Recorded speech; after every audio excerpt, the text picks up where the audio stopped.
Ma femme m'a trompé avec son patron pendant que je travaillais dur dans une autre ville. Un homme de 43 ans, vis à Chicago depuis 2 ans pour le travail. Ma femme, Jill, 39 ans, et notre fils de 9 ans sont restés dans notre ville d'origine, Houston. Avant la pandémie, je dirigeais un atelier avec un ami pendant que Jill travaillait comme cadre. Nous ne gagnions pas beaucoup, mais c'était gérable. Nous vivions dans notre propre maison, que j'avais héritée de ma famille. Mes parents ont pris une retraite anticipée et ont déménagé dans notre ferme à la campagne pour vivre une vie paisible entourée de nature. Tous les 15 jours, mon père charge son camion avec tous les produits laitiers, fruits, légumes et pommes de terre, selon la saison, cultivés dans sa ferme et nous les envoie. Donc oui, nous économisions beaucoup à ce niveau. La vie était calme. Bam, Covid a frappé, et nous avons tout perdu. Tout le monde restait chez soi, il n'y avait pas de voiture sur la route, et les gens vendaient leurs véhicules parce qu'ils ne pouvaient plus payer leurs hypothèques. Notre atelier a subi le même sort, nous avons dû fermer et annuler le bail car nous ne pouvions pas payer le loyer. L'entreprise de Jill a également fermé, et elle a perdu son emploi. Notre seul espoir était les céréales, légumes et lait que nous recevions de la ferme de mes parents. Oui, nous avions des économies, mais elles s'épuisaient plus vite que prévu. Le gouvernement et les communautés locales fournissaient des courses et d'autres produits essentiels, ce qui sauvait des gens comme nous. Lorsque les choses ont commencé à rouvrir, j'ai pensé à trouver un emploi parce qu'il n'était pas possible de relancer l'atelier dans cette situation. Mais malheureusement, la plupart des ateliers ont fermé définitivement car les propriétaires ne pouvaient pas payer leur hypothèque. Ceux qui fonctionnaient encore n'embauchaient pas de nouveaux employés, ni aucun employé d'ailleurs. Les affaires étaient en baisse, et les propriétaires géraient tout eux-mêmes. La même chose est arrivée à Jill, elle n'a pas retrouvé son emploi non plus. Après beaucoup de difficultés et d'appels à froid, un de mes cousins éloignés m'a finalement parlé d'une offre d'emploi dans son entreprise, mais c'était à Chicago. C'était un emploi dans une usine automobile, le salaire était bon, et je n'avais pas d'autre choix que de l'accepter. Nos économies étaient en train de s'épuiser, et il n'y avait aucun espoir de trouver du travail à Houston. Je suis donc parti travailler, laissant ma femme et mon fils à la maison. L'entreprise m'a fourni la nourriture et le logement, et j'avais 15 jours de congé tous les 6 mois pour rendre visite à ma famille. La première année, tout s'est bien passé. Malgré la distance, Jill et moi étions très proches. Elle me motivait toujours à travailler plus dur pour que nous puissions les rejoindre à Chicago. Je vivais dans un dortoir fourni par l'entreprise. Bien que l'usine soit située en périphérie, il était toujours coûteux d'emmener ma famille ici. Nous savions tous les deux que ce serait un long chemin, mais nous espérions vivre ensemble bientôt. Après mes longues heures de travail, parler à Jill était la seule chose qui me gardait motivé et plein d'énergie. Les choses ont commencé à changer après ma dernière visite à la maison. Il y a environ 6 ou 7 mois, Jill a trouvé un emploi dans une start-up. Je n'ai pas remarqué de changements évidents, sauf qu'elle n'était plus disponible pour moi tous les jours. C'était compréhensible. Avant, elle était une mère au foyer, donc elle pouvait me consacrer du temps à chaque fois que j'appelais. Maintenant, avec son travail, c'était irréaliste d'attendre cela. Cependant, j'ai remarqué quelques changements chez elle lors de ma dernière visite à la maison. Elle était trop absorbée par son téléphone portable. Elle ne parlait pas librement, et j'avais l'impression qu'elle faisait attention à tout ce qu'elle disait. Cela n'était pas le cas auparavant. Oui, au début, lorsqu'elle a commencé son travail, elle avait des problèmes avec son patron. Elle est secrétaire dans le bureau du PDG. Elle travaille pour une start-up dirigée par de jeunes diplômés fraîchement sortis de l'université, qui sont très impolis envers leurs employés. Jill ne supportait pas la dureté et a démissionné après quelques mois. Après sa démission et son long email sur l'environnement de travail toxique, son PDG l'a rappelé en promettant de changer d'attitude. Beaucoup d'employés quittaient l'entreprise à cause de son mauvais comportement. Son revenu était un coussin financier pour nous. J'économisais la plupart de son salaire car je couvrais toutes les dépenses du ménage malgré son emploi.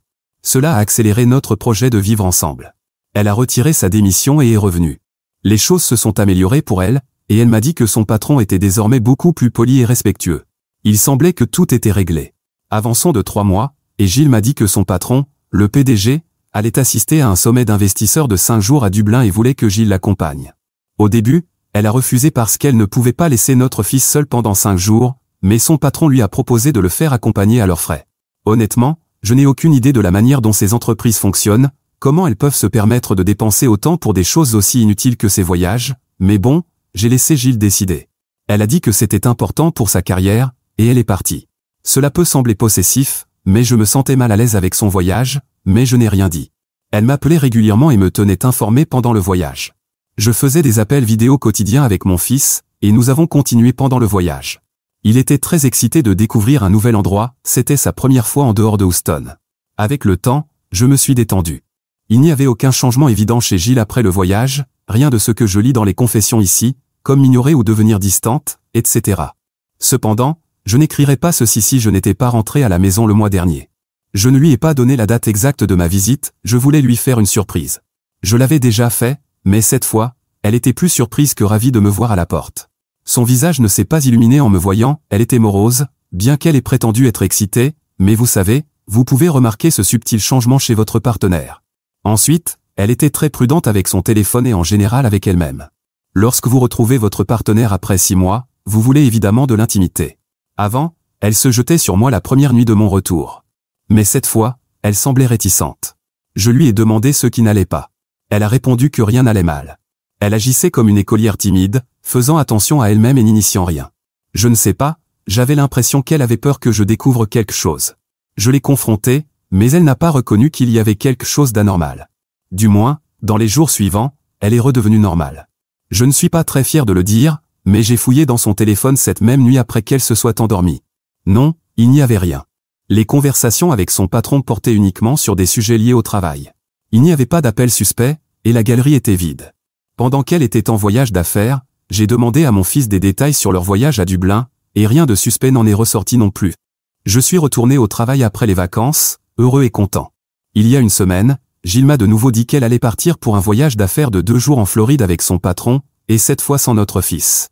Il a des examens qu'il ne peut pas manquer, donc il restera chez mes beaux-parents pendant ces 2 jours. Je ne sais pas, les gars, si je suis idiot ici, mais je n'ai vraiment pas un bon pressentiment à propos de tout cela. J'ai demandé qui y allait. Elle m'a dit que c'était juste elle et son patron. Sa société a 2 fondateurs, mais elle part toujours avec un seul d'entre eux à chaque fois, ce que je trouve très étrange. Je ne sais pas si je suis un imbécile de la soupçonner, mais je ne veux simplement pas ignorer les signes avant-coureurs et me faire duper. Quelqu'un a-t-il déjà été dans une situation similaire? Des conseils ou des suggestions seraient les bienvenus. Mise à jour 1. Bonjour tout le monde, cela fait un bon moment depuis mon dernier post. J'ai échangé avec plusieurs hommes qui étaient déployés loin de leur ville natale, confrontés à une situation similaire. Vu ma situation, la plupart m'ont suggéré de donner à Gilles le bénéfice du doute, car je n'avais trouvé aucune preuve solide qu'elle me trompait. Je l'ai fait. Après ses voyages à Dublin et en Floride, elle a fait plusieurs autres voyages d'affaires dans des villes comme Amsterdam et Seattle. Étonnamment, jamais à Chicago, où je vis. Il y a un mois, j'ai obtenu ma 2e promotion, une promotion très attendue avec une augmentation de salaire substantielle. J'étais tellement excité quand elle a été annoncée. J'ai immédiatement appelé Gilles pour lui annoncer la nouvelle, mais sa réaction n'était pas heureuse. Et savez-vous pourquoi? Parce que cela signifiait qu'elle et mon fils pouvaient venir vivre avec moi. Elle m'a dit qu'elle attendait une promotion et qu'elle avait travaillé très dur pour se faire un nom dans son entreprise, et qu'elle ne pouvait pas partir sans cette promotion. Cela ne m'a pas plu car elle résistait tellement. Je veux dire, si j'avais eu l'occasion, j'aurais certainement quitté mon travail pour vivre avec ma famille. Son salaire représentait un quart du mien, et elle aurait facilement pu trouver un emploi ici avec le même salaire, mais elle ne voulait pas quitter son travail.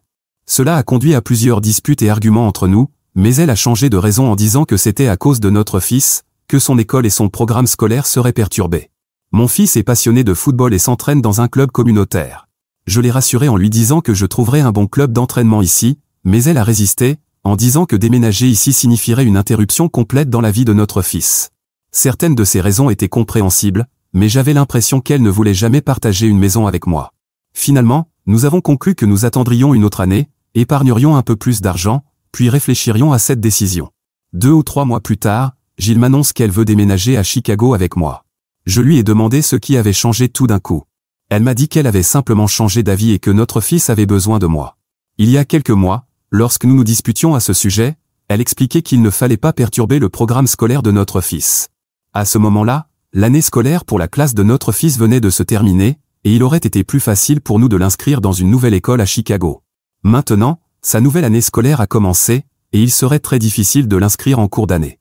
Je lui ai dit d'attendre cette année, et qu'il pourrait venir l'année prochaine, mais elle est devenue obstinée quant à l'idée de vivre ensemble. Je lui ai demandé à propos de son travail, et elle m'a dit qu'elle était prête à démissionner. La famille est plus importante que tout. Je ne sais vraiment pas ce qui motive ce changement chez elle, mais je soupçonne définitivement quelque chose de bizarre. Elle en est même arrivée à être prête à retarder l'année scolaire de notre fils d'1 an. J'ai discuté de cela avec certains de mes collègues locaux ici, et ils m'ont assuré qu'ils m'aideraient à inscrire mon fils en cours d'année. Je planifie tout le reste pour les amener ici avec moi, la maison, la voiture, l'école, etc., mais au fond de moi, j'ai l'impression qu'elle ne fait pas cela pour moi. Il y a autre chose. Je mettrai à jour ce fil si je parviens à découvrir la vérité, sinon, c'est peut-être juste mon imagination. Mise à jour 2. Bonjour à tous. Il s'avère que ma femme me trompait effectivement, Et j'ai tout découvert lorsqu'elle a emménagé avec moi à Chicago. Comme je l'ai mentionné dans ma dernière mise à jour, elle m'a soudainement dit qu'elle voulait emménager avec moi et qu'elle était prête à quitter son emploi. J'étais à la fois heureux et méfiant, mais j'ai tout organisé pour eux. Mon cousin, qui m'a recommandé pour ce travail, m'a aidé à inscrire mon fils dans la même année scolaire. Il m'a aussi aidé à trouver un appartement en location à un prix abordable. Donc Gilles et mon fils ont emménagé avec moi, et je n'aurais pas pu être plus heureux. Tous les soupçons et doutes que j'avais en tête ont disparu quand nous avons commencé à vivre ensemble. C'était une période heureuse. Cependant, avec le temps, j'ai remarqué que Gilles n'était plus la même femme que j'avais épousée. Oui, le temps nous change tous, mais ce n'était pas un changement positif. Elle est devenue abrupte et prudente. Chaque fois que je la confrontais, elle me disait qu'elle manquait notre ville natale, nos amis et la famille là-bas. J'avais aussi vécu loin de la famille pendant longtemps. D'une certaine manière, j'ai empathisé avec elle, mais une nuit, je l'ai trouvée en train de pleurer au téléphone. J'ai écouté la conversation et j'ai réalisé qu'elle suppliait quelqu'un de la reprendre. Alors, au lieu de cacher ou d'enquêter sur quelque chose, je l'ai simplement confrontée après qu'elle ait terminé l'appel. Oui, j'ai tout entendu, et c'était très clair. Je suis content qu'elle n'ait pas menti ou manipulé la situation, elle a tout avoué. Il s'avère que son jeune patron avait couché avec elle. Tout a commencé lors de son premier voyage à Dublin. Après un accord d'investissement réussi, ils étaient tellement heureux et ivres qu'ils ont perdu le contrôle et ont couché ensemble.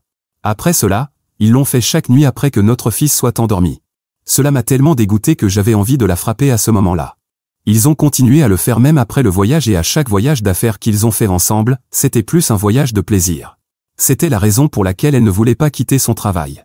Cependant, quand elle a dit à son patron que je voulais qu'elle soit ici avec moi, mais qu'elle avait refusé à cause de lui, il a paniqué et lui a dit que ce n'était pas une relation sérieuse entre eux. Il lui a demandé de privilégier sa famille par rapport à lui. Elle a paniqué, même si elle savait que ce n'était que pour le plaisir, quelque part, elle s'est sentie blessée qu'il ne soit pas aussi impliqué qu'elle. Il lui a même montré la femme avec qui il sortait de manière décontractée. Donc, Gilles était en fait son jouet sexuel, n'est-ce pas évident? Il n'avait pas l'intention de l'épouser ou de la prendre au sérieux. Je ne sais pas ce qu'elle pensait avant de troquer son mariage pour du sexe bon marché. Quand le PDG n'a pas réciproqué les sentiments de Gilles, elle s'est fâchée et a quitté son travail. Cette fois, il n'a même pas pris la peine de lui demander la raison et l'a tout simplement laissé partir. Il semblait qu'il voulait désespérément se débarrasser d'elle, et sa démission a facilité les choses pour lui. Elle pensait qu'il la supplierait de rester. Pourquoi le ferait-il? Il est le propriétaire de l'entreprise, il peut avoir beaucoup de femmes qui l'attendent, alors pourquoi la poursuivrait-il? Gilles était une source facile de divertissement pour lui, et il l'a exploité. Elle a été idiote de le prendre au sérieux. Maintenant, elle l'appelle et le supplie de la reprendre, et il lui demande de passer à autre chose. J'ai été choqué d'apprendre qu'elle était prête à être sa maîtresse. Elle disait cela au téléphone. Je lui ai demandé comment elle avait pu maintenir cette infidélité pendant si longtemps. Elle a dit que leur conversation était en face à face, et qu'ils travaillaient dans le même bureau pendant 8 à 10 heures par jour. Cela avait du sens, c'est pourquoi je n'ai rien trouvé sur son téléphone. Elle n'envoyait ni message ni appel pendant mes 15 jours de visite à la maison. Ils étaient ensemble la moitié de la journée, alors pourquoi aurait-il besoin de parler au téléphone? De toute façon, son patron n'était pas émotionnellement impliqué avec elle, donc il n'y avait pas besoin de parler. Il voulait de l'action, et elle le lui donnait, dans son bureau. Oui, elle me l'a dit. Ils avaient des relations sexuelles régulières dans son bureau, fermant les portes et éteignant la caméra. La révélation m'a complètement submergé. Je lui ai demandé de me laisser seul. Il était déjà matin quand notre confrontation s'est terminée. J'ai dormi toute la journée. Quand je me suis réveillé dans l'après-midi, j'ai vu qu'elle avait préparé mon plat préféré. Elle agissait de manière si normale et disait que nous pouvions repartir à zéro. Je lui ai dit que c'était hors de question. J'étais ici, travaillant dur jour et nuit pour offrir une meilleure vie à ma famille, et elle était là à coucher avec son PDG. Elle a fait semblant d'être surprise quand j'ai mentionné le mot divorce. Elle m'a dit, « Comment peux-tu me faire ça? J'ai tout quitté pour toi, je suis resté à tes côtés dans les moments difficiles quand tu n'avais rien, et maintenant que tu gagnes bien ta vie, comment peux-tu m'abandonner ?» Elle m'a soutenu dans les moments de détresse, mais elle a aussi échoué et m'a trompé. J'ai également fait ma part en étant un bon mari. La distance a été difficile pour moi aussi, j'aspirais à la vie de famille et à une vie sexuelle, mais je n'ai pas choisi l'infidélité. Elle l'a fait. Elle n'arrêtait pas de s'excuser et de faire toutes sortes de promesses, mais je n'ai pas reculé. Je lui ai dit que j'allais réserver des billets pour son retour et que je lui enverrais bientôt les papiers du divorce. Dieu merci, j'avais un accord prénuptial avec elle qui me protégera de nombreux détails pour la prochaine mise à jour. Actuellement, je ne suis pas dans un état mental stable. J'ai quitté la maison et je vis dans la résidence de l'entreprise. Je donnerai la mise à jour finale une fois ce gâchis réglé. Mise à jour 3. Bonjour tout le monde. Merci pour tout votre soutien. Certaines personnes ont commenté que j'avais ignoré les signaux d'alerte et que les épouses trompent dans les relations à distance. Je n'ai pas pris cela comme une offense, mais les gars, j'étais sur mes gardes dès le début. J'ai remarqué le moindre changement dans son comportement et en ai discuté ouvertement. Je l'appelais tous les jours et nous avions des conversations transparentes de temps en temps. J'ai même vérifié son téléphone à chaque fois que je rentrais à la maison. Je ne sais pas ce que j'aurais pu faire de plus pour prévenir l'infidélité. Alors oui, les procédures de divorce ont commencé. J'ai réservé des billets pour son retour à la maison. Mon fils est trop jeune pour vivre seul sans sa mère, et avec ma situation professionnelle, il m'est impossible de m'occuper de lui. De plus, il a été éloigné de moi pendant de nombreuses années, il n'est pas judicieux de l'avoir avec moi. J'espère que lorsqu'il grandira et comprendra les choses, il me comprendra. Gilles m'a supplié en disant qu'elle avait tout perdu et qu'elle n'avait aucun moyen de vivre seule. Elle m'a demandé de la laisser rester dans la maison jusqu'à ce qu'elle retourne dans notre ville natale. Nous avions un accord prénuptial qui l'empêche de réclamer mes biens dans un divorce causé par l'infidélité, donc elle ne peut pas garder ma maison. J'ai accepté de verser une pension alimentaire pour mon fils, donc elle ne reçoit rien du divorce. Même après être retournée à Houston, elle a continué à me contacter, demandant une dernière chance de réparer notre relation. Elle espérait que je lui pardonnerais pour le bien de notre fils. Oui, certaines personnes font cela. Ils pardonnent à leur partenaire infidèle pour le bien de leurs enfants. Appelez-moi égoïste ou ce que vous voulez, mais je n'étais pas prêt à la reprendre juste pour donner à mon fils l'illusion d'un mariage heureux. Finalement, après de nombreux différends, le divorce a été finalisé. Elle est partie sans rien. Elle a perdu son emploi. Son patron n'a pas donné de bons commentaires dans sa lettre de démission, mentionnant qu'elle était incohérente et qu'elle avait quitté son poste dès le premier signe sans raison. Elle est partie 2 fois sans cause, donc elle ne reçoit pas d'offres de bonnes entreprises. De plus, la situation du marché dans l'industrie des entreprises n'a pas été bonne cette dernière année. Parfois, elle m'envoie des messages vocaux disant que j'ai ruiné sa vie. Je m'en fiche. Je ne l'ai même pas bloquée. Je veux qu'elle sache que j'entends tout ce qu'elle dit, mais que je ne suis toujours pas touché par sa misère. Je veux qu'elle comprenne que je ne l'aime plus.